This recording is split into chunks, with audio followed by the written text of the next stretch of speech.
Assalamualaikum warahmatullahi wabarakatuh. Innal hamdalillah nahmaduhu wa nasta'inuhu wa nastaghfiruh wa na'udzu billahi min shururi anfusina wa sayyiati a'malina may yahdihillahu fala mudilla lahu wa may yudlil fala hadiyalah. Asyhadu an la ilaha illallah wahdahu la syarika lah wa asyhadu anna Muhammadan abduhu wa rasuluhu la nabiyya ba'dah. يا أيها الذين آمنوا اتقوا الله حق تقاته ولا تموتن إلا وأنتم مسلمون يا أيها الناس اتقوا ربكم الذي خلقكم من نفس واحدة وخلق منها زوجها وبث منهما رجالا كثيرا ونساء واتقوا الله الذي تساءلون به والأرحام إن الله كان عليكم رقيبا يا أيها الذين آمنوا اتقوا الله وقولوا قولا سديدا يصلح لكم أعمالكم ويغفر لكم ذنوبكم ومن يطع الله ورسوله فقد فاز فوزا عظيما أما بعد فإن أحسن الكلام كلام الله وأحسن الهدى هدى محمد صلى الله عليه وسلم وشر الأمور محدثاتها فإن كل محدثة بدعة وكل بدعة ضلالة وكل ضلالة في النار. Ikhwani fillah rahimani wa rahimakumullah, bapak-bapak dan saudara seiman yang dirahmati oleh Allah Subhanahu wa taala. Alhamdulillah. Pertama-tama marilah kita bersyukur kepada Allah atas segala limpahan nikmat dan karunia yang Allah berikan kepada kita. Kemudian salawat beriringkan salam mudah-mudahan selalu tercurahkan kepada suri tauladan kita, yaitu Nabi Muhammad sallallahu alaihi wasallam serta keluarga, sahabat dan orang-orang yang senantiasa mengikuti beliau hingga akhir zaman kelak. Bapak-bapak sekalian, ikhwani fiddin, a'azzani Allah wa iyyakum jami'an. Kita lanjutkan kembali insyaallah kajian rutin kita, yaitu membahas kitab Durarul Bahiyah yang dikarang oleh Al-Imam Asy-Syaukani rahimahullahu taala. Masih kita menjelaskan tentang fikih al-ijarah, ya, tentang fikih ijarah atau fikih sewa menyewa, ya, kita namakan ijarah. Itu sudah kita jelaskan, makna ijarah adalah sewa menyewa, jual beli jasa dan yang semisal dengannya, ya.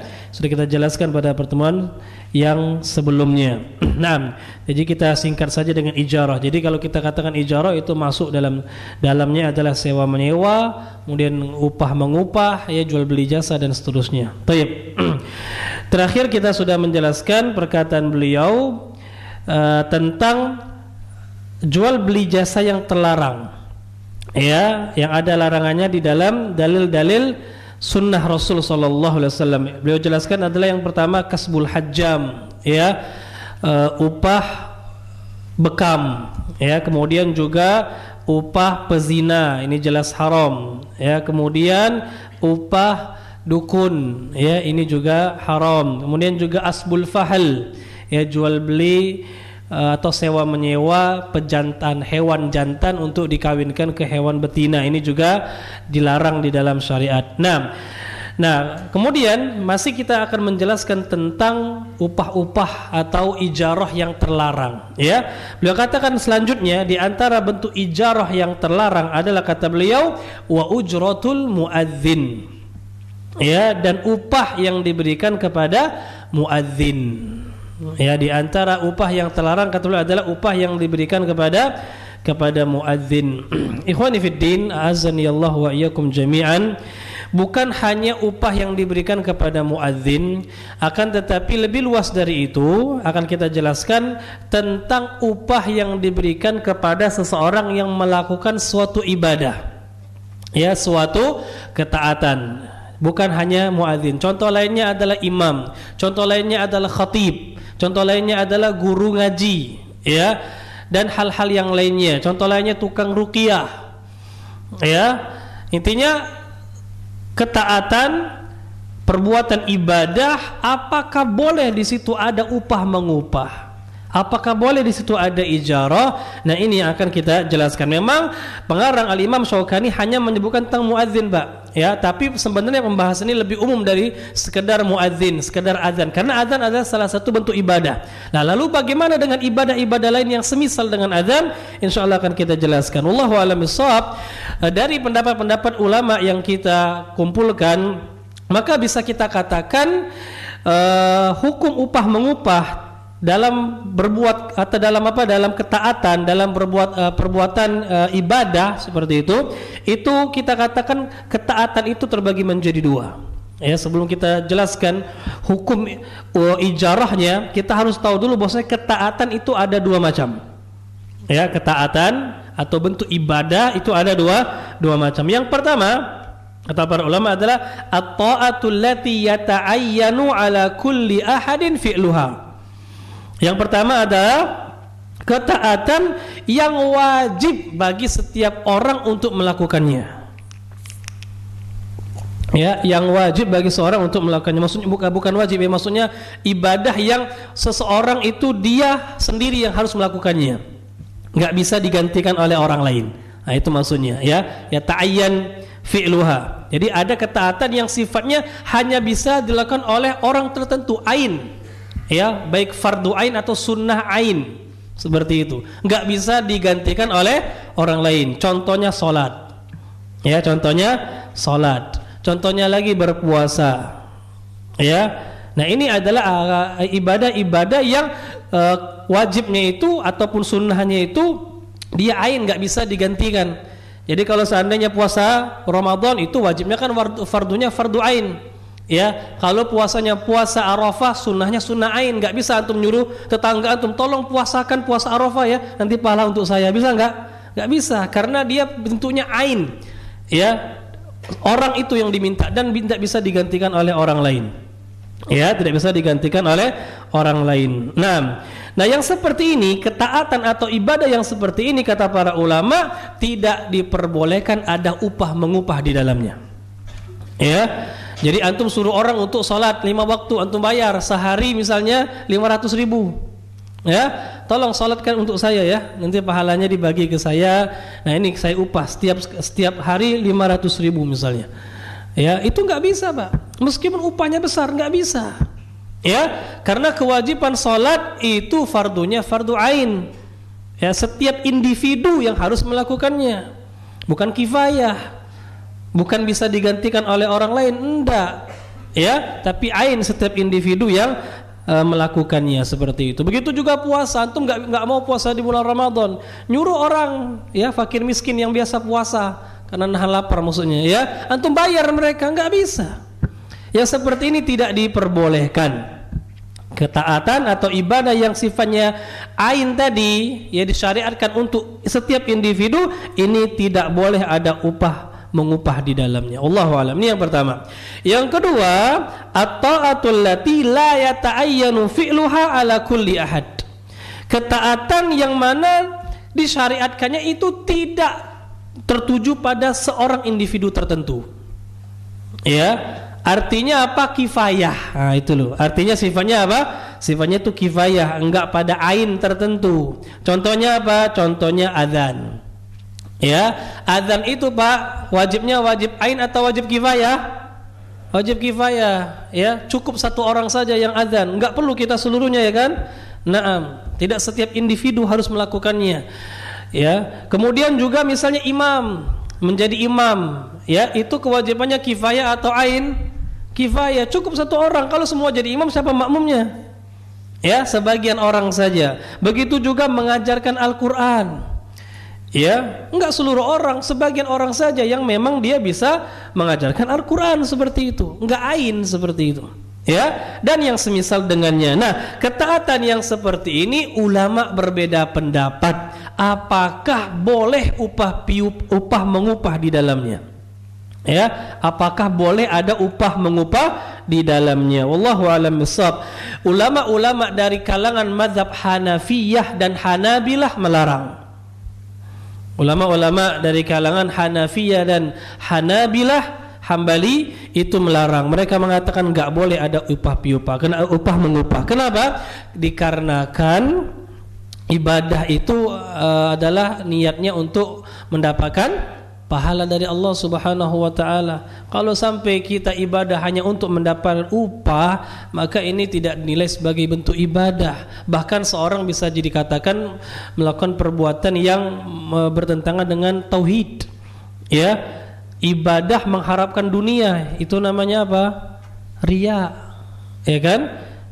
Namanya riya, mengharapkan dunia, tidak ikhlas untuk Allah Subhanahu wa taala. Sedangkan kita ketahui bersama yang namanya ibadah itu diterima oleh Allah kalau dilandasi dengan keikhlasan. Innamal a'malu binniyat.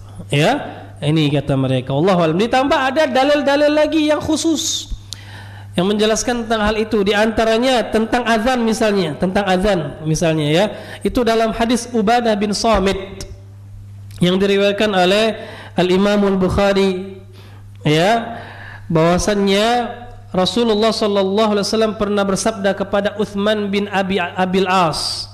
Rasulullah pernah bersabda kepada sahabat yang mulia Uthman bin Abil As, beliau mengatakan apa? Ittakhidh mu'adzinan la ya'khudh ala adhanihi ajra. Carilah muadzin yang tidak minta diupah. Ya, kata Rasulullah, carilah seorang muadzin yang tidak minta upah, ya.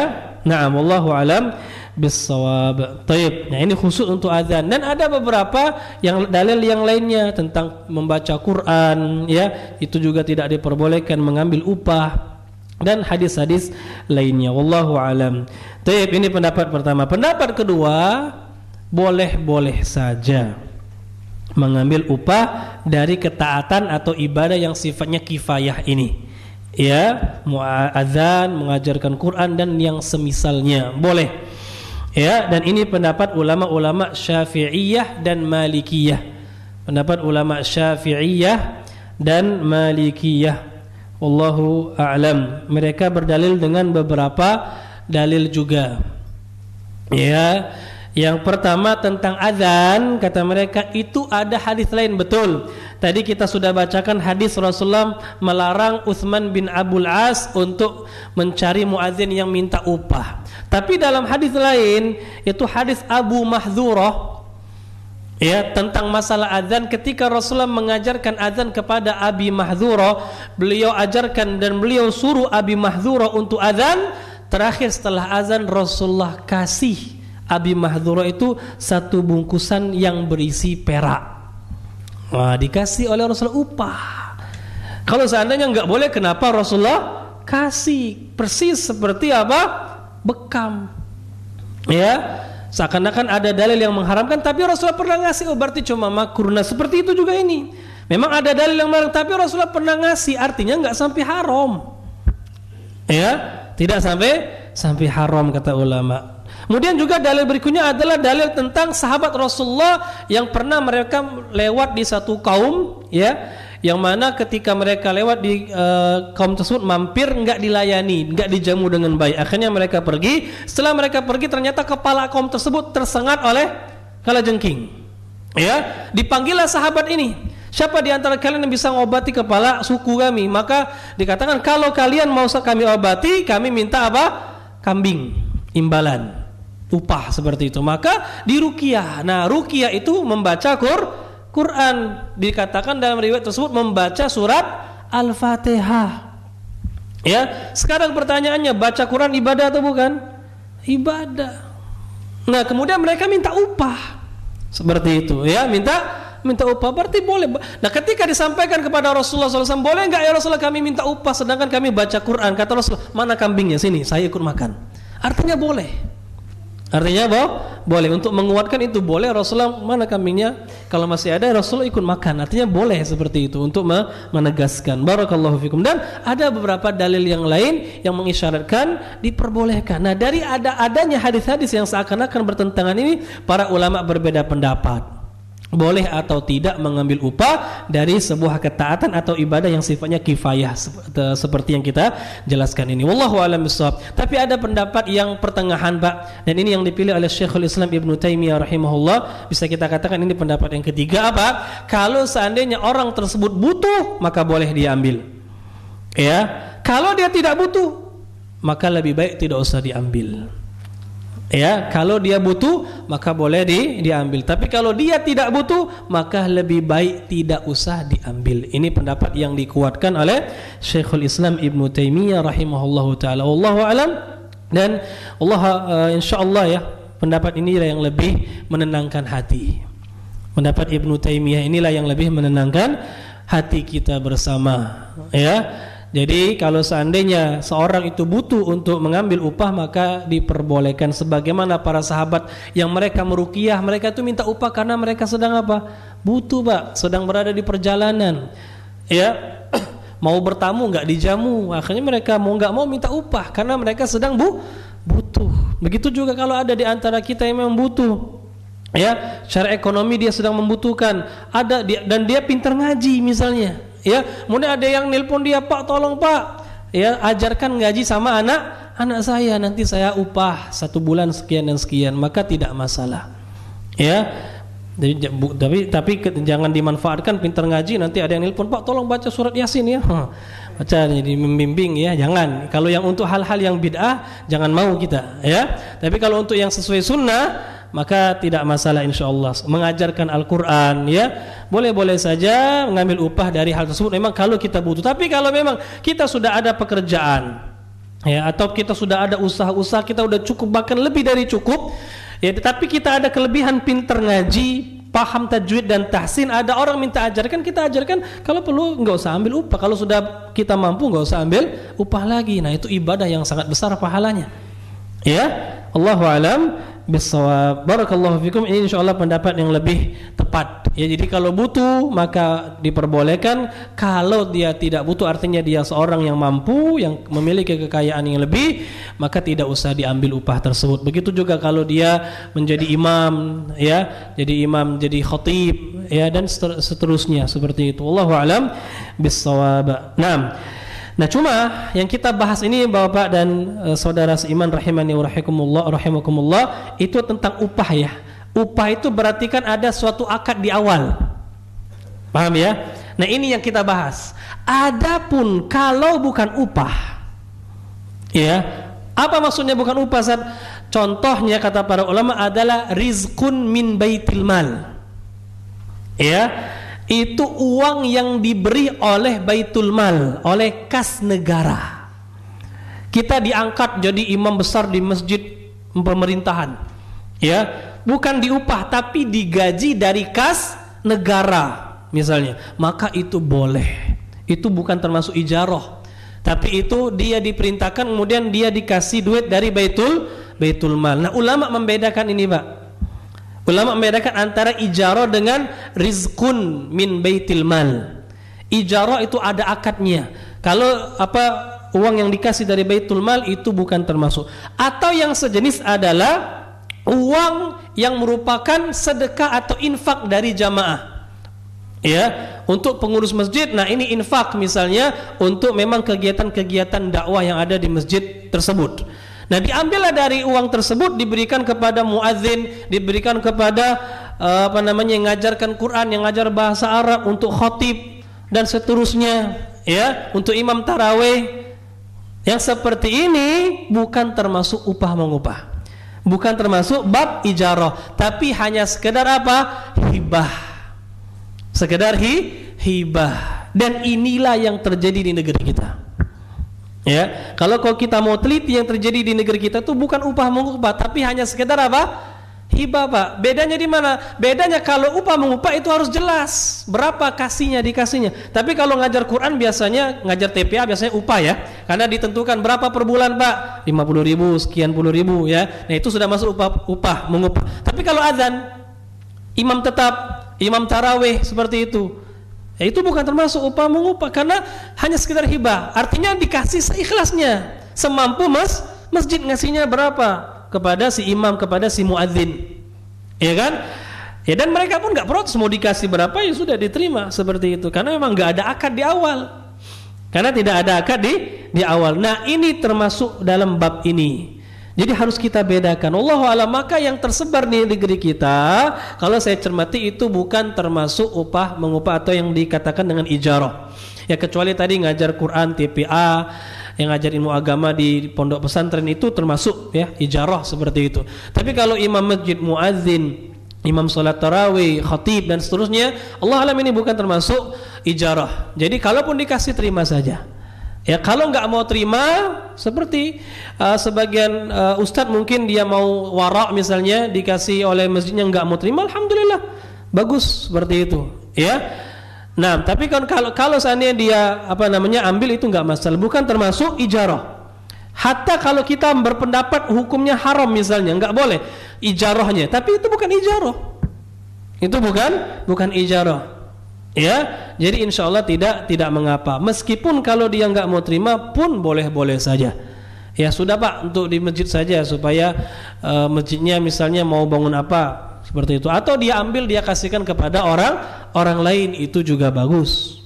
Ya, Allahu a'lam bishawab. Jadi ini kesimpulan yang bisa kita jelaskan tentang masalah upah mengupah di dalam sebuah ketaatan atau ibadah. Wallahu a'lam bishawab. Barakallahu fikum. Kita lanjutkan. Kemudian beliau mengatakan di antara ijarah yang terlarang pula kata beliau wa qafizut tahan. Qafiz at-tahan. Apa itu qafiz tahan? Qafiz itu adalah sebuah takaran ya, takaran berapa sok seperti saya lupa qafiz itu berapa sok. Ya takaran, intinya takaran. Adapun tahan itu adalah orang yang kerjanya menghaluskan gandum. Ya, dijadikan tepung. Gandum itu kan biji-bijian Pak ya. Nah, dihaluskan jadilah tepung. Seperti beras kan juga bisa dijadikan tepung ya, tepung beras. Nah ini yang tidak diperbolehkan itu adalah kita nyuruh orang untuk menghaluskan biji tepung atau biji gandum atau biji beras seperti itu, dihaluskan menjadi tepung, kemudian upahnya berupa tepung yang dia giling. Itu enggak diperbolehkan. Ya, itu tidak diperbolehkan. Kenapa? Kata para ulama, karena bisa ada goror di situ. Ya, maksudnya upahnya itu dari bijinya tadi misalnya, ya. Dan tidak ditakar, biji itu enggak ditakar. Misalnya ada sekantong, enggak tahu sekantong itu berapa kilo. Dia katakan, "Nih Pak, tolong Pak ya. Nah, digiling nih beras ini, nanti kalau sudah jadi tepung seperti itu ambil sekian bagian." Ini tidak diperbolehkan. Ambil separuhnya misalnya, ambil seperempatnya. Ini tidak diperbolehkan. Kenapa? Ulama mengatakan karena terkandung gharar di dalamnya. Wallahu alam bishawab. Dan itu ada larangannya ya. Ada larangannya dalam sebuah hadis, itu hadis Abu Sa'id Al-Khudri. Beliau mengatakan naha Rasulullah sallallahu alaihi wasallam an qafizit tahan. Rasulullah sallallahu alaihi wasallam itu melarang dari qafiz tahan, ya, yang seperti kita jelaskan tadi. Hadis ini diriwayatkan oleh Imam Daruqutni dan Al-Baihaqi. Wallahu alam. Nah, ini terlarang kalau seandainya kita mensahihkan hadis tersebut. Tapi hadis ini diperselisihkan oleh para ulama. Ada yang berpendapat hadis ini tidak sahih. Ada yang berpendapat hadis ini tidak sahih. Kenapa? Karena di dalam sanadnya terdapat seorang perawi yang bernama Hisham Abu Kulaib. Ya, sebagian ulama mengatakan beliau ini majhul. Ya, makanya ini masalah khilafiyah di antara para ulama. Karena memang hadisnya diperselisihkan oleh para ulama apakah sahih atau tidaknya. Nah, kalaupun sahih maka kita katakan maknanya adalah yang kita jelaskan tadi. Dan di negeri kita ini kayaknya hampir tidak diamalkan, ya. Kalaupun kita mau upah giling itu biasanya upahnya maklum ya, jelas. Berapa Pak upah gilingnya kita bayar. Kalau dibayar pakai uang tunai boleh, nggak masalah. Kalau bayar misalnya upah gilingnya berapa, 5.000, giling sekian kilogram beras, upahnya 10.000, itu boleh kalau pakai uang. Yang nggak boleh itu adalah kita bayar dia pakai yang digiling tadi. Ya, Allahu a'lam bishawab. Tayyib. Kemudian beliau mengatakan lagi, kita lanjutkan, wa yajuzul istijar ala tilawatil Quran la ala ta'limihi. Beliau membahas lagi tentang masalah upah mengupah di dalam masalah ibadah, ya. Ini di sela-sela qafiz tahan beliau kembali lagi ke ibadah. Nah, enggak masalah. Beliau katakan dan diperbolehkan ijarah atau upah mengupah di dalam membaca Al-Qur'an. Tapi tidak boleh upah mengupah dalam mengajarkan Al-Qur'an. Ya, ini pendapat Al-Imam Syaukani. Maksud membaca Al-Qur'an di sini adalah ruqyah, Pak. Maksud membaca Al-Qur'an yang beliau tulis di sini adalah ruqyah, dan beliau berdalil dengan hadis sahabat yang meruqyah kepala suku kaum tadi. Ya, maka boleh kata beliau. Adapun mengajarkan Quran, maka kata beliau enggak boleh. Mengajarkan Quran tidak diperbolehkan. Beliau berdalil dengan sebuah hadis, ya, hadis Ubay bin Ka'ab radhiyallahu an.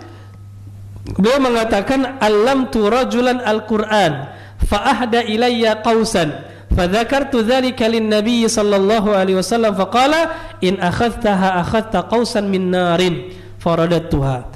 Dari Ubay bin Ka'ab, beliau pernah mengatakan, aku pernah mengajarkan seseorang itu Al-Qur'an. Ya, mengajarkan Quran kepada seorang. Kemudian setelah selesai, orang itu memberikan kepada saya qaus. Qaus itu adalah busur panah. Ya, saya diberi busur panah setelah mengajarkan Quran. Maka kata Ubay, aku pun menceritakan hal tersebut kepada Rasul sallallahu alaihi wasallam.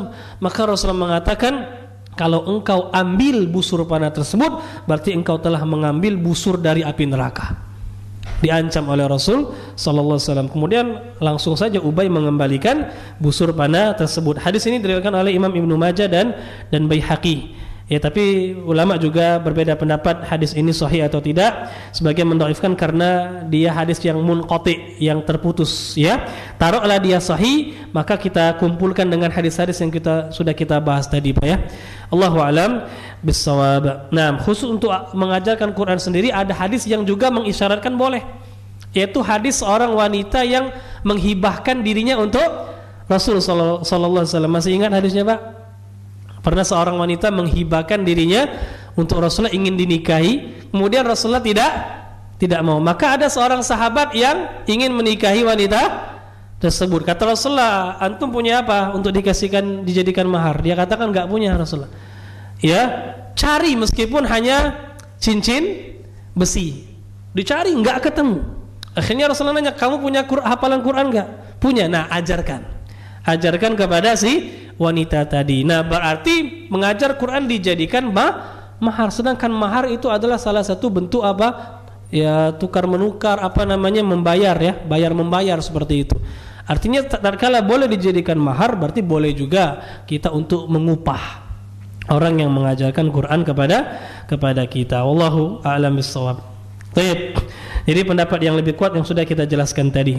Meskipun pendapat Imam Syaukani, beliau membolehkan ruqyah, mengupah orang yang ruqyah, tapi untuk mengajarkan beliau katakan enggak boleh. Pendapat yang lebih rajih boleh kedua-duanya kalau memang dia butuh. Ya, kalau enggak butuh ya sudah, bantu saja.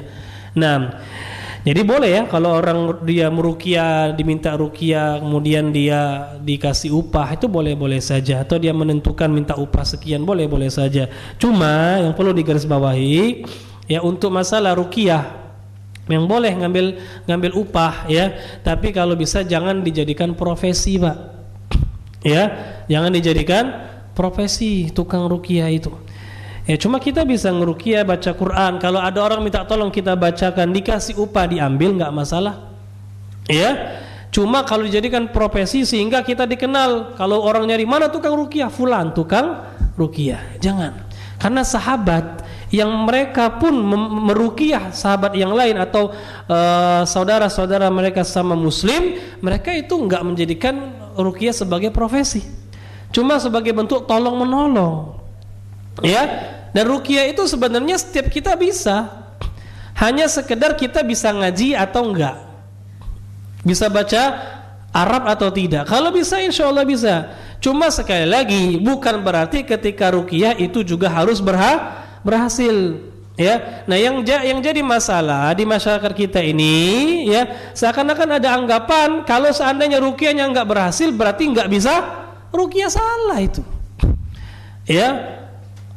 Orang yang bisa meruqyah, dan kita semua bisa meruqyah asal bisa ngaji, ya, itu enggak harus syaratnya dia berhasil. Jangankan dia, Pak, meruqyah yang memang itu kita murni, ya, tawakal kepada Allah Subhanahu wa taala setelah kita membacakan beberapa ayat, ya. Nah, yang ilmu-ilmu yang ada pelajarannya saja, pelajaran khusus seperti kedokteran yang memang dipelajari kalau sakitnya ini di sini, ya kan? Itu saja betapa banyak dokter yang kadang-kadang kita berobat sama dia, yang enggak juga manjur, ya. Obat-obat yang dia kasih, resep yang dia kasih juga enggak ada manfaat. Apakah kita katakan, oh ini bukan dokter, ya? Enggak seperti itu. Oh ini enggak bisa jadi tukang obat dan seterusnya. Bukan seperti itu. Begitu juga kalau kita meruqyah orang, kemudian masih dia enggak sembuh, jangan dikatakan, oh ini ustaz ini enggak bisa ruqyah. Enggak. Oh fulan ini nggak bisa ruqyah, padahal dia sudah baca yang benar, ya. Dan juga sekali lagi keberhasilan atau tidaknya ruqyah itu juga dipengaruhi oleh keimanan orang yang meruqyah, Pak. Kekuatan iman dia, tawakal dia. Betapa banyak orang-orang yang ngajinya bagus tapi iman dan tawakalnya kurang, dia baca nggak mempan. Ya, bahkan ya Anda sendiri pernah mendapati beberapa peruqyah yang diejek oleh jinnya, ya. Tapi nggak tahu juga apakah itu jinnya sedang ngomong atau orangnya sedang sadar, ya. Ya, diejeknya. Ya, diruqyah, kamu ini katanya baca Quran saja salah-salah lah. Ya, kemudian diejek-ejek yang lain-lain, ya. Itu pernah saya dapati sebagai teman-teman seperti itu, ya. Nah, wallahu alam bissawab.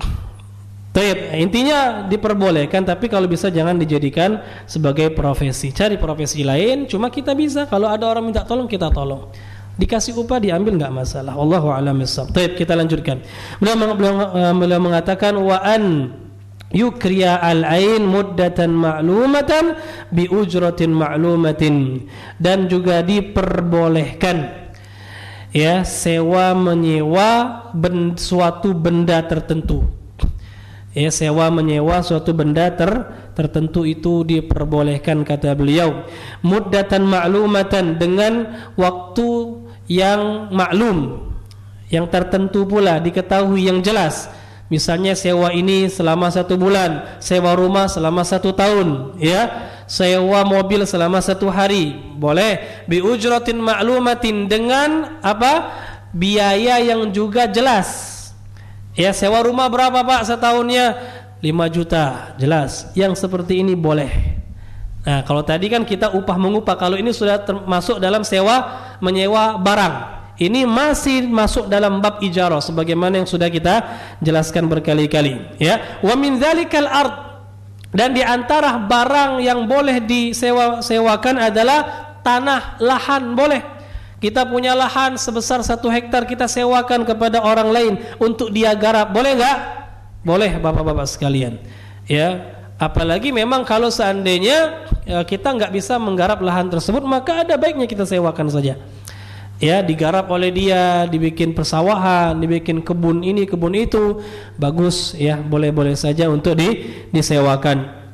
Tapi kata beliau, la bi syatri ma yakhruju minha, tapi tidak diperbolehkan menyewakan lahan tanah, ya, yang mana biaya sewanya berupa hasil dari perkebunan atau persawahan tersebut yang ditentukan,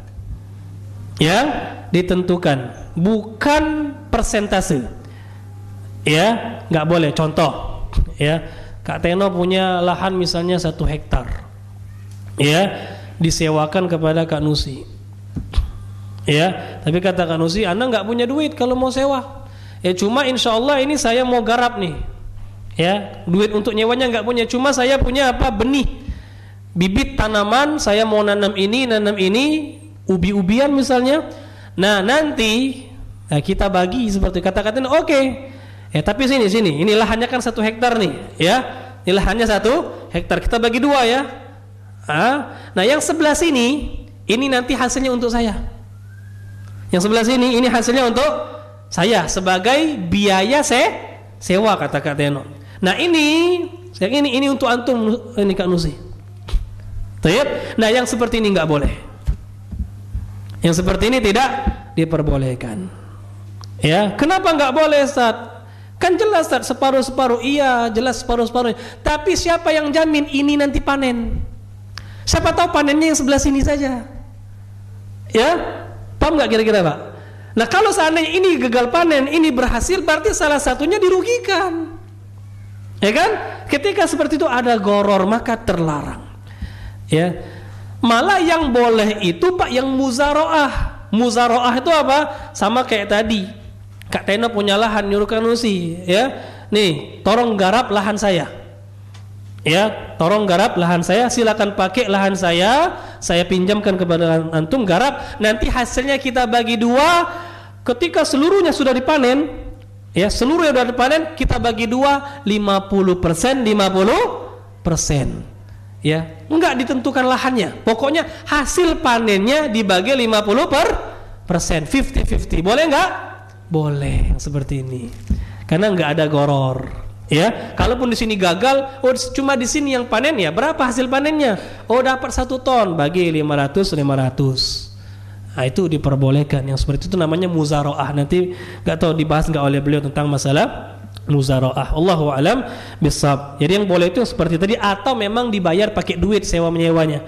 Berapa ini tanah 1 hektar saya sewa 5 juta 1 bulan misalnya, ya sudah diperbolehkan. Adapun yang bentuknya ditentukan lahannya, ini untuk kamu, ini untuk saya, ini yang terlarang, tidak diperbolehkan. Sebagaimana yang disebutkan dalam hadis ya Rafi' bin Khudij atau Rafi' bin Khadij ya fi sahihain, itu dilarang, Rasulullah melarang sewa menyewa yang bentuknya seperti tadi. Wallahu alam bissawab. Nah, kemudian beliau mengatakan terakhir sebagai penutup Kitabul Ijarah, beliau katakan wa man afsada mastu'jira alaihi au atlafa mastajarahu minhu dhamin. Nah, ini penting juga tentang masalah dhaman, Pak. Ya, tentang masalah tanggung jawab kalau terjadi kerusakan ya dari suatu bentuk ijarah. Itu siapa yang ganti ruginya? Ya, siapa yang menanggung kerusakan tersebut? Nah, ini dibahas oleh beliau. Kata beliau, barang siapa yang merusak ya sesuatu yang dia diupah untuknya. Barang siapa yang merusak sesuatu yang dia diupah untuknya. Contoh, dia sebagai tukang bangunan, diupah untuk membangun rumah. Ya, setelah rumah terbangun ternyata gentengnya bocor dari ada kerusakan seperti itu. Ada kerusakan di tengah-tengah, ya bukan selesai. Di tengah-tengah bangun ternyata ada kerusakan di bangunan tersebut. Nah, ini siapa yang menanggung kerugiannya? Kata beliau, yang merusak. Ya, kalau memang rusaknya gara-gara si tukangnya tadi, maka dia yang menggantinya. Ya, begitu juga tukang jahit. Ya, dia diupah untuk menjahit pakaian, dia jahit misalnya, ya, kemudian dia rusak, ya, maka itu dia juga menggantinya. Ya, dia juga menggantinya. Begitu juga misalnya apalagi ya, tukang bengkel, ya, dia disuruh untuk memperbaiki motor, ternyata tambah rusak, dia yang menggantinya kerusakan tersebut. Ya, wallahu alam bishawab. Ini kata beliau. Jadi barang siapa yang merusak sesuatu yang dia diupah untuknya, dia harus mengganti. Ya, wallahu alam. Nah, cuma ulama mengatakan kalau seandainya kerusakan tersebut karena kelalaian si tukang, itu jelas wajib dia ganti. Ya, sepakat di sini ulama. Kalau kerusakannya karena kelalaian dia. Tapi kalau rusaknya karena ketidaksengajaan gimana? Ada perbedaan. Sebagian mengatakan, dan ini jumhur, tetap dia wajib ganti. Tetap dia, meskipun bukan kelalaian. Enggak sengaja ini, tetap ya, karena antum udah diupah untuk tugas antum itu. Ya, ada segelintir ulama mengatakan enggak, kalau enggak sengaja, bukan karena kelalaian, dia enggak wajib. Wallahu a'lam, pendapat yang lebih kuat dia ganti, karena dia sudah diupah. Ya, karena sudah diupah untuk itu, maka dia tetap mengganti. Allahu a'lam. Ini yang dikeluarkan oleh Al-Imam Syaukani rahimahullahu taala. Nah, begitu juga dokter itu kan diupah ya. Kalau dia terjadi malpraktek, maka dia harus ganti rugi sesuai dengan aturan Islam. Ya, sesuai seperti itu. Apa yang harus dia ganti rugi? Misalnya kalau salahnya di mana, dia yang harus membiayai sampai sembuh misalnya. Ya, salahnya di mana, dia yang harus melunasi biaya sampai sembuh dan seterusnya. Itu dia harus bertanggung jawab dari hal yang dia lakukan. Allahu a'lam bishawab. Begitu juga tentang barang yang disewa. Kalau tadi kalau kita disuruh ya diupah. Kalau berikutnya tentang barang yang disewa, kalau kita menyewa. Nah, ini juga dibahas oleh beliau ya. Kalau kita nyewa barang, misalnya kita menyewa mobil. Sewa mobil kita pakai. Di tengah jalan mobilnya rusak. Nah, kerusakan tersebut siapa yang nanggung? Yang nyewa atau yang punya barang? Hah? Yang nyewa atau punya barang? Kata Kadi yang punya barang. Hah? Allahu a'lam. Lihat, kalau kerusakannya karena kelalaian si penyewa, ya, kelalaian kata ulama itu bit ta'addi wa tafrid. Ta'addi dengan tafrid. Ta'addi itu apa? Ta'addi itu adalah melakukan sesuatu yang haram. Tafrid itu adalah melalaikan sesuatu yang wajib. Nah, itu maksudnya, ya. Contoh, melakukan sesuatu yang dilarang. Ya, misal antum bawa mobil, antum tahu mobil itu kan kalau dia nabrak pagar pasti dia penyok. Ya kan? Tapi sengaja, jangan cobalah ini siapa tahu dari baja nih ya, jangan-jangan pagarnya rusak. Jelentum, akhirnya penyot. Ya. Rusak seperti itu. Gimana? Ya jelas ini namanya antum melakukan sesuatu yang terlarang, wajib ganti rugi. Atau melalaikan sesuatu yang wajib untuk antum lakukan. Ya, contohnya apa? Antum sewa motor. Ya, udah tahu motor nih kalau kuncinya ditinggal akan diambil maling. Antum mau ngetes iman, ngetes tawakal nih, ya. Ini tawakal yang keliru tapi ya. Saya mau coba ini kira-kira kalau kuncinya ditinggal hilang nggak ya? Sudah saya mau tinggal. Ternyata apa? Lenget. Hilang motor tersebut. Gimana? Ganti rugi. Ya, karena memang kelalaian seperti itu. Wajib dijaga tapi nggak dijaga. Ya. Nah, kalau sifatnya seperti ini, maka si penyewa wajib ganti rugi. Ya, tapi kalau bukan karena kelalaian dia sudah semaksimal mungkin, udah hati-hati, tiba-tiba ada yang nyerempet, jelentut, ya, akhirnya penyok mobil. Dia laporkan kepada punya barang, sayang benar-benar sudah hati-hati, tapi ada orang yang nyerempet, sudah dia nggak ganti rugi. Itu tanggung jawab si yang punya barang, paham Pak ya? Nah ini mohon dipahami, ya. Nanti kalau terjadi sewa menyewa di antara kita, jangan nuntut-nuntutan seperti itu. Kita jelaskan lagi insyaallah setelah adzan. Silakan adzan terlebih dahulu. Bismillah wassalatu wassalamu ala rasulillah. Kita lanjutkan sedikit. Tadi kita jelaskan lagi untuk barang yang sewaan tadi itu tanggung jawab ganti rugi kerusakan itu ditanggung oleh si penyewa kalau itu merupakan kelalaian dari dirinya. Tapi kalau tidak ada kelalaian dari dia, maka yang punya barang. Ya, ini hendaklah kita pahami bersama. Ya, jadi jangan sampai kita nuntut, kita sewakan barang sama orang, dia sudah menjaga hati-hati, ya. Nah, kemudian ada kerusakan, misalnya kita tuntut dia untuk ganti, nggak boleh. Ya. Cuma yang jadi masalah yang nyewa pun harus jujur. Jangan sampai itu memang kelalaian dia, tapi dia katakan nggak lalai. Intinya sama-sama kita bertakwa kepada Allah Subhanahu Wa Taala. Jangan menzalimi harta orang lain. Ya, masih mending kita jadi orang yang dizalimi Pak daripada kita menzalimi. Ya, biarkan saja misalnya si penyewa tadi bohong, ya sudah biarkan saya yang ganti rugi daripada kita nuntut dia, nggak taunya kita yang salah kan. Biarin, kalau seandainya dia bohong itu dosa dia. Termasuk sebaliknya misalnya, ya dia sudah jujur tapi malah tetap yang punya barang maksa-maksa, ya sudah apa boleh buatlah daripada nanti apa ribut. Ya, tapi tetap, nah kalau kita tahu hukum Islam dengan sebenarnya sebenarnya aman. Ya, enggak terjadi banyak perselisihan. Sama-sama kita paham hukumnya dan sama-sama kita bertakwa kepada Allah Subhanahu wa taala. Begitu juga rumah, ya, kalau ada terjadi kerusakan rumah, ya kita sewa rumah kemudian atapnya bocor, itu bukan tanggung jawab kita sebagai penyewa. Laporkan sama yang punya rumah. Pak, tolong Pak perbaiki atapnya, itu bukan salah saya. Gak mungkin juga saya mau ngerusak atap itu kan, saya tinggal di situ misalnya. Ya, yang punya rumah yang bertanggung jawab membenahi, memperbaiki kerusakan. Paham Pak ya? Jadi enggak saling tuntut menuntut seperti itu. Barakallahu fikum. Nah, di sini ada pembahasan sedikit ya, di sela-sela beliau menjelaskan tentang masalah ijarah, ada satu bab ya tentang masalah ihyaul ard. Masalah menghidupkan lahan yang mati atau lahan kosong yang tidak punya pemiliknya. Ya, kata beliau bab majaa fil ihya'i wal iqta'. Bab tentang masalah ihya, yang maksudnya sini adalah menghidupkan lahan yang mati ya atau lahan kosong seperti itu, wal iqta' dan membaginya untuk orang. Beliau mengatakan man sabaqa ila ihya'i ardin lam yasbiq ilaiha ghairuhu fa huwa ahaqqu biha. Barang siapa yang terlebih dahulu menghidupkan suatu lahan yang mati Ya, yang mana tidak ada orang lain yang mendahului dia, maka dia berhak untuk memiliki tanah tersebut. Wa takunu milkan lahu, maka jadi punya dia.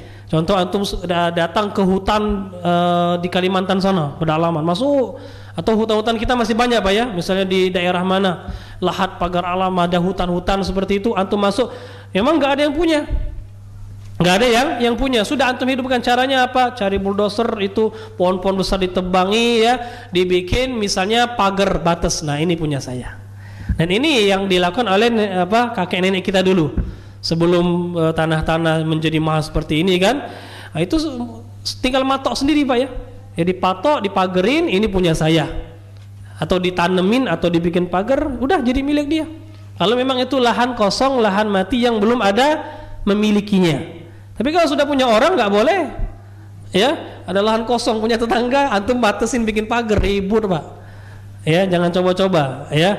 Nah, lahan kosong sih maksudnya yang tidak berpemilik. Tapi sekarang itu sampai di hutan-hutan pun kadang-kadang sudah ada yang punya ya. Itu luar biasanya zaman sekarang. Nggak tahu benar-benar punya atau enggak. Yang jelas tiba-tiba nanti ada surat menyuratnya seperti itu. Allahu a'lam. Taib. Intinya kalau dia yang pertama kali menghidupkan lahan tersebut, dia berhak untuk memilikinya. Ya. Wa yajuzu lil imami an yuqti'a man fi iqta'ihi maslahatun syai'an minal ardil maitah awil ma'adin awil miyah. Dan boleh juga bagi seorang imam, bagi seorang penguasa, pemerintah untuk memberikan bagian kepada orang yang dia pandang ada maslahat kalau dikasih tanah. Seperti yang dilakukan oleh pemerintah kita dulu ya, zaman Pak Harto. Ya, orang Jawa disuruh pindah ke Sumatera, dikasih lahan, nih ambil untuk kamu. Itu namanya iqta' Pak bahasa Arabnya. Boleh nggak seperti itu? Boleh kalau ada maslahat. Itu masalahnya luar biasa besar kan. Coba kalau tidak ada yang seperti itu, mungkin masih lama perkembangan Sumatera ini. Apalagi sifat orang-orang yang malas-malas. Beda sama orang Jawa yang rajin luar biasa berkebun itu. Ya, kalau dikasih ditaruh di sini hidup lahannya. Ya kalau orang Sumatera lahan hidup jadi mati. Nah, Wallahu a'lam. Jadi apa? Boleh yang seperti ini ya. Diperbolehkan. Ini bagus. Bahkan kalau kita lihat ada maslahatnya besar untuk perkembangan, tidak masalah.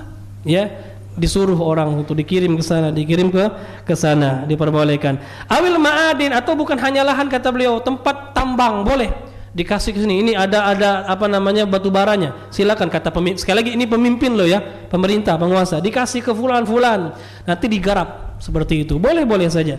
Selama memang ada maslahat yang sifatnya besar, ya. Naam.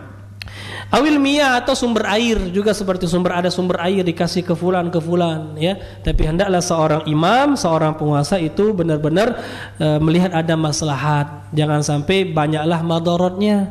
Maslahat untuk 1-2 orang tapi ternyata merusak lingkungan untuk ribuan orang. Ini juga enggak benar. Ya, ini ada tambang batu bara, silakan 1 orang ini pengusaha besar ambil ya. Seenaknya akhirnya apa? Merusak lingkungan, ribuan orang terzolimi. Ini nggak benar yang seperti ini. Ya, tetap dia lihat mana maslahat yang terbesar, boleh. Ya, dia lihat maslahat yang terbesar. Wallahu a'lam bissawab. Barakallahu fikum. Insyaallah sampai sini dulu, mudah-mudahan bermanfaat. Pada pertemuan selanjutnya insyaallah kita akan masuk ke pembahasan kitabus syarikah, tentang syarikah. Ya, syarikah itu adalah apa? Bersyarikat. Apa namanya kalau bisnis itu kongsi ya, seperti itu ya, kerjasama bisnis dalam sebuah bisnis. Ini dibahas dalam masalah syarikah. Insyaallah akan kita jelaskan pada pertemuan selanjutnya. Kita lanjutkan dengan tanya jawab dulu sebelum kita tutup. Waalaikumsalam warahmatullahi wabarakatuh. Apakah benar orang yang minta diruqyah tidak bisa masuk surga tanpa hisab? Tolong penjelasannya. Waalaikumsalam warahmatullahi. Ya, maksudnya dihisab dulu, bukan berarti enggak masuk surga. Ya, dia masuk surganya melalui hisab dulu, Pak. Ya, jadi kalau kita mau masuk surga tanpa hisab, tanpa adab, maka itu jangan minta ruqyah. Jadi gimana kalau kita butuh ruqyah sendiri? Ya, yakinlah kita bisa ruqyah sendiri, yakin dulu itu. Sekarang masalahnya kita ini udah nggak yakin, ya, sudah merasa, aduh iman saya lemah, tawakal kurang. Nah, ini yang jadi masalah. Ya, yakin sama Allah Subhanahu wa taala, kemudian tawakal kepada Allah, baca ayat-ayat Quran atau hadis-hadis Rasulullah, insyaallah Allah sembuhkan. Ya, seperti itu. Wallahu alam. Jadi jangan minta diruqyah. Nah, tapi bukan berarti enggak masuk surga, enggak bisa masuk surga, tapi dihisab dulu. Tapi dihisab terlebih dahulu. Waalaikumsalam warahmatullahi. Jika bayi perempuan ngompol atau kencing, kemudian celana bekas ompol atau kencing mengenai alas tidurnya, tetapi alas itu terlihat tidak basah, tidak berwarna, tidak bau, apakah alas itu terhitung terkena najis karena sebelumnya bersentuhan langsung dengan celana yang terkena air kencing bayi tadi? Ya, kalau seandainya tidak ada bekas maka enggak berarti. Ya, kalau tidak ada bekas, tidak ada bau sama sekali, enggak ada baunya, ya, benar-benar enggak ada bekas-bekas, maka suci. Ya, karena juga apalagi kalau kencingnya udah kering, jelas kalau sudah kering najis itu enggak akan bisa berpindah kalau udah kering, Pak. Itu kaidahnya. Najis kalau udah kering tidak akan bisa pindah tempat dia. Ya, kotoran udah kering nih, antum pegang, nggak akan pindah ke tangan antum dia, karena kering. Tapi kotoran antum celupkan, ya pegang, nah itu pindah dia baru. Seperti itu. Juga kencing di kasur bayi kita. Ya, kalau dia udah ngering sendiri sudah. Ya, kena baju kita, nggak pindah ke baju kita, kecuali antum basahkan, antum dudui, pindah dia. Seperti itu. Ya, Allahu a'lam bishawab. Jadi kalau nggak ada tanda-tanda najisnya berarti tidak. Naam. Lalu jika alas tersebut mengenai tangan ibu bayi yang basah, apakah najisnya berpindah? Kalau basah, ya biasanya pindah. Kalau basah biasanya berpindah. Itu cuci saja tangannya. Cuci saja tangannya. Apakah sholat sah jika badan dan pakaian terdapat najis hukmiyah? Pendapat yang lebih kuat tetap sah. Ya, sholatnya tetap sah. Cuma yang jadi masalah itu adalah kalau kita tahu ada najis tapi kita tetap sholat, nggak kita bersihkan, berdosa.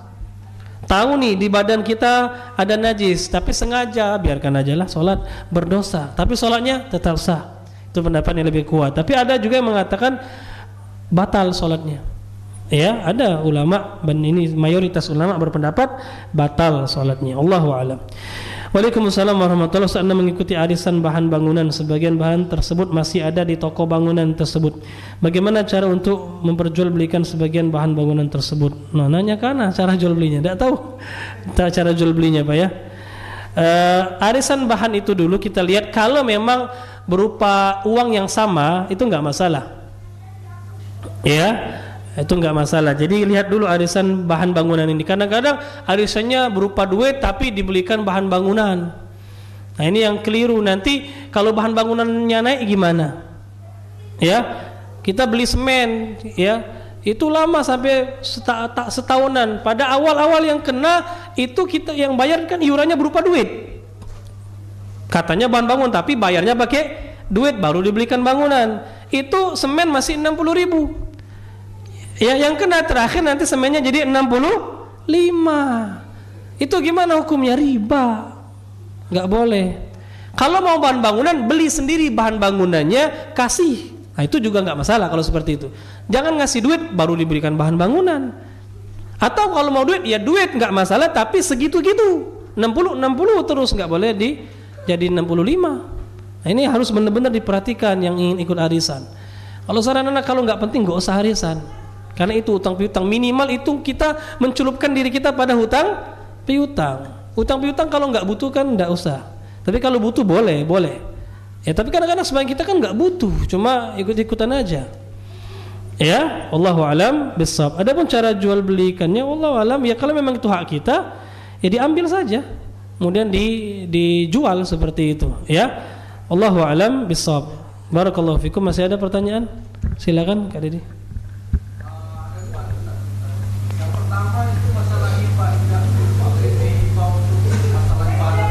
Nah, untuk yang membeli hibah, boleh tak menetapkan gaya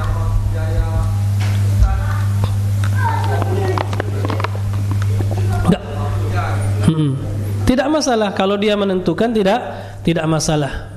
Ya, kalau memang si yang ngasih itu mau menentukan, misalnya memang nggak ada kesepakatan, cuma dia mau ngasih misalnya langsung dari dia sendiri, dikasih sekian.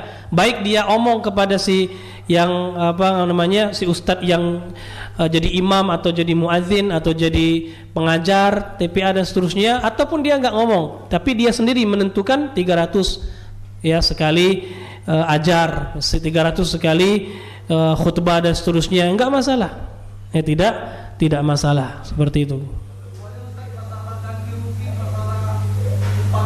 Nah,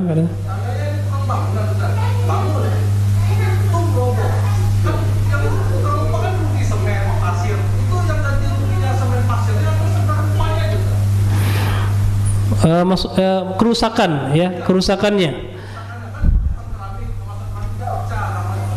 Nah, enggak, ganti keramiknya, yang rusaknya, kerusakannya tadi ya, kerusakan beserta pasang. Kalau masang kan dia sendiri bisa masangnya, ya kan? Ya kerusakan dia juga yang ganti. Iya, dia yang ganti. Ya, cuma memang ada sekali tadi itu kalau memang bukan kelalaian, ya bukan kelalaian, dan sifatnya dia itu tukang yang dipanggil, ya itu ada khilaf di antara para ulama. Sudah ana singgung tadi. Ya, sebagian mengatakan kalau dia bukan karena kelalaian dia sudah hati-hati tiba-tiba rusak. Nah, ini ulama beda pendapat. Sebagian mengatakan tetap dia, sebagian lain mengatakan enggak, bukan dia yang itu, karena dia udah baik-baik ternyata qadarullah ya, musibah seperti itu rusak. Nah, ini memang ada khilaf di antara para ulama. Allah alam, kalau saya lihat pribadi, sebagian ulama ada yang memperinci lagi.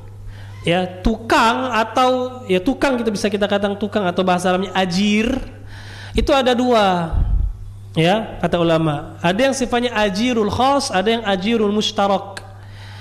Ya, ada orang yang diupah itu sifatnya khas. Khas itu adalah orang yang kita panggil, satu orang tukang pembantu kita, yaitu khas untuk pekerjanya, untuk kita saja.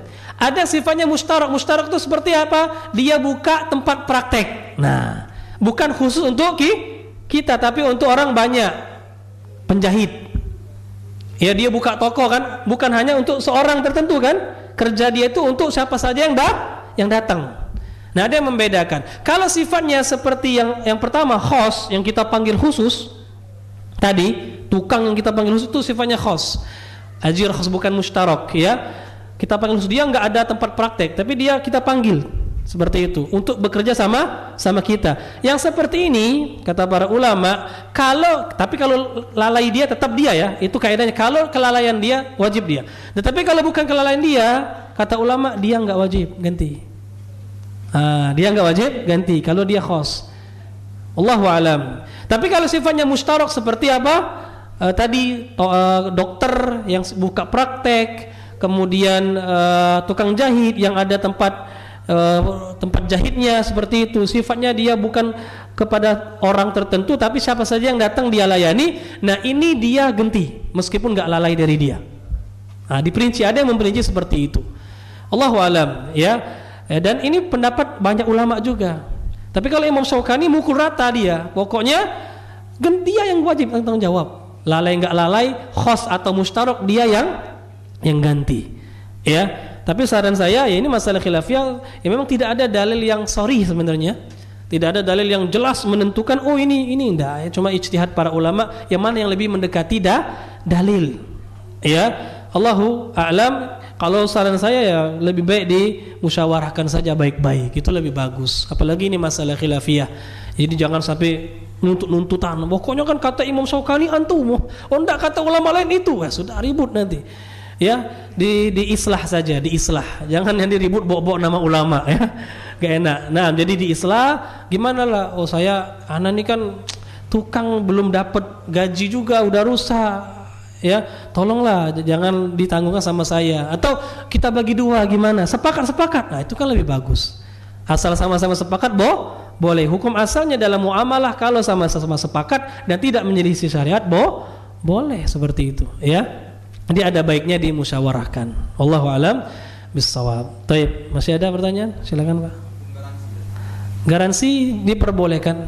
Ya, hukum asalnya diperbolehkan. Ya, kalau dalam waktu sekian ada masalah, saya yang bertanggung jawab untuk memperbaikinya boleh-boleh saja ya, karena hukum asal muamalah itu boleh dan tidak ada yang bertentangan dengan syariat dalam masalah garansi seperti itu ya. Meskipun memang ketika barang sudah dijual pindah tangan ke si pembeli, sebenarnya kalau ada kerusakan yang tanggung jawab si pembeli ya, tapi penjual sepakat tanazul, dia menurunkan hak dia. Sudahlah, nanti selama setahun kalau rusak saya tanggung jawab. Boleh nggak? Boleh, nggak masalah. Itu hak dia, dia mau berikan sama si pembeli boleh-boleh saja. Allahu a'lam bissawab. Cukup ya. Baru masih ada sekali lagi. Pak Anto. Assalamualaikum.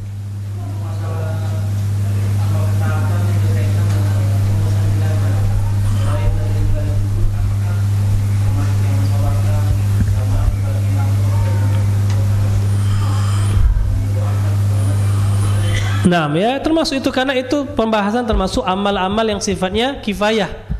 Jadi masuk dalam apa pembahasan kita tadi yang sifatnya kifayah itu kan ulama beda, tapi yang lebih kuat tadi kita katakan kalau dia butuh nggak masalah.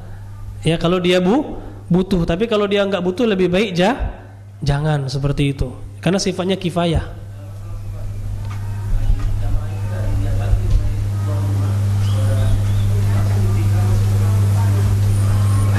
Ya kalau apalagi cuma dikasih kan, bukan termasuk upah mengupah, cuma dikasih, tidak masalah insyaallah. Ya cuma dikasih insyaallah tidak masalah. Tapi kalau kita mau warok, yang nggak usah terima. Kita katakan dia kan sudah tertimpa musibah. Memang yang ada larangan di ulama salaf itu adalah ngumpul-ngumpul, makan-makan di rumah orang yang terkena musibah kematian, itu nggak boleh. Tapi kalau dia nggak ada, cuma dia ngamplopin seperti itu, ya memang dia mau ngasih. Ya, Allahu alam. Ya kalau mau diambil kita butuh nggak masalah. Tapi kalau mau untuk tidak diterima juga lebih baik. Jelasnya kalau nggak diterima lebih baik. Kita sepakat ya. Kalau nggak diterima lebih baik, betul, Pak. Kita sepakat itu. Ya, ada muadzin dia nggak ngambil, sepakat, bagus, masya Allah. Ya, dia ngajar TPA nggak ngambil duit upah, bagus. Nggak ngambil amplop, bagus. Ya, dia khotib, dia imam tarawih, dia kajian, dia tidak ngambil, itu bagus, sepakat kita Pak, sepakat itu yang terbaik.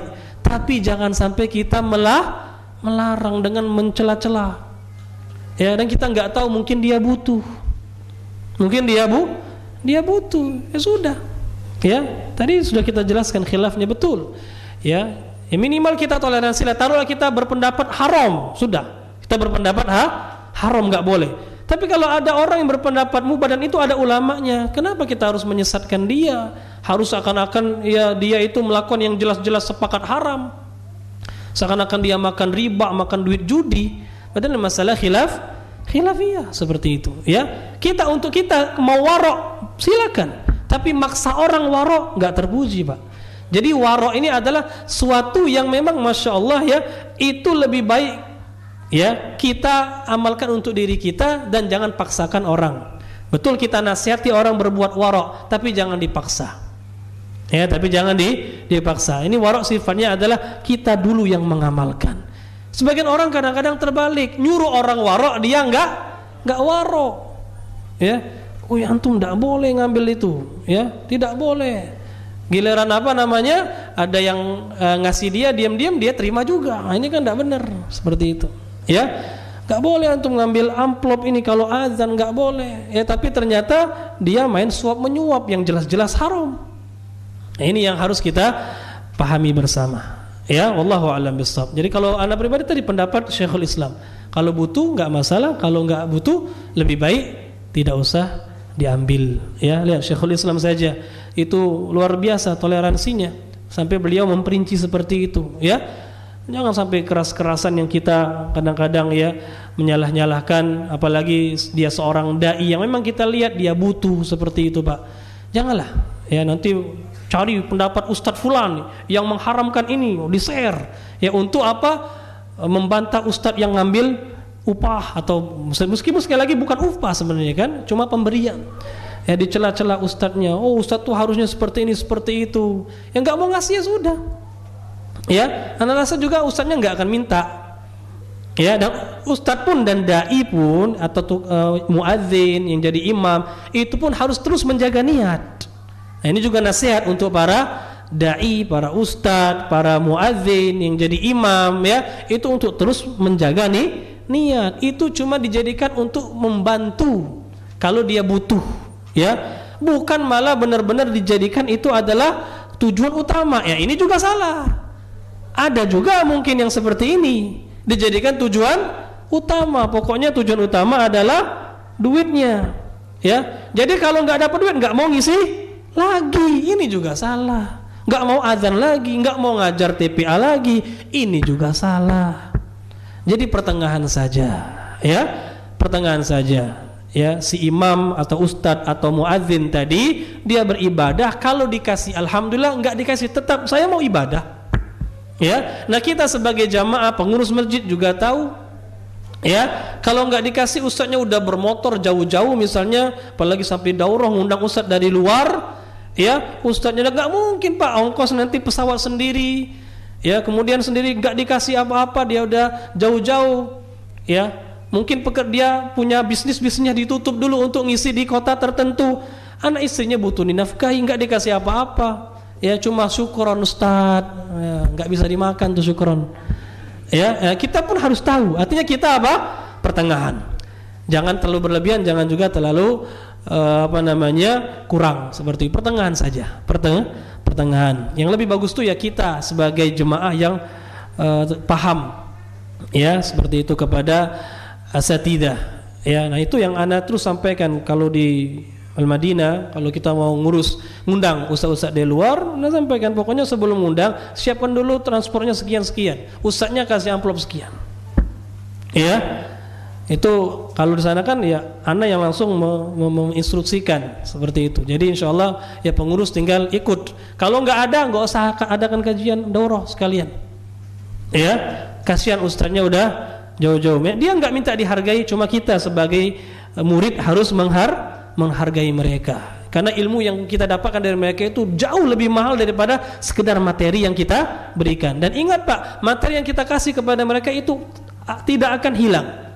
Bahkan sebaliknya akan berlipat ganda, karena diantara kiat membuka pintu rezeki adalah kita membantu para penuntut ilmu, para dai yang mereka menyebarkan ilmu Allah, agama Allah, itu kita bantu semaksimal mungkin ya. Yang sering kita dengarkan hadis dua saudara di zaman Rasul sallallahu alaihi wasallam ya, salah satunya sibuk belajar, salah satunya mencari nafkah. Hadis riwayat Tirmidzi ya.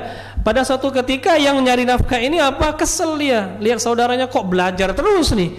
Saya sibuk nyari duit untuk dia, ngasih dia nafkah ya, bantu dia sibuk belajar, nggak bantu saya cari nafkah. Ngeluh sama Rasulullah, ya Rasulullah ini gimana saudara saya ini, sibuk nuntut ilmu, cari ilmu, belajar dan seterusnya. Ya saya membayar dia terus, bantu nafkahi dia. Kata Rasulullah la'allaka turzaku bih ya, sesungguhnya kata Rasulullah rezeki yang engkau dapatkan itu ada karena sebab dia, karena dia nuntut ilmu lah rezeki ente itu lancar gitu loh ya. Nah ini juga harus kita pahami bersama. Wallahu a'lam bishawab. Barakallahu fikum. Ini nasihat untuk semua, bukan hanya untuk kita sebagai murid, juga kepada ustadz-ustadz yang menjadi guru pun harus senantiasa bertakwa kepada Allah, jaga niat terus.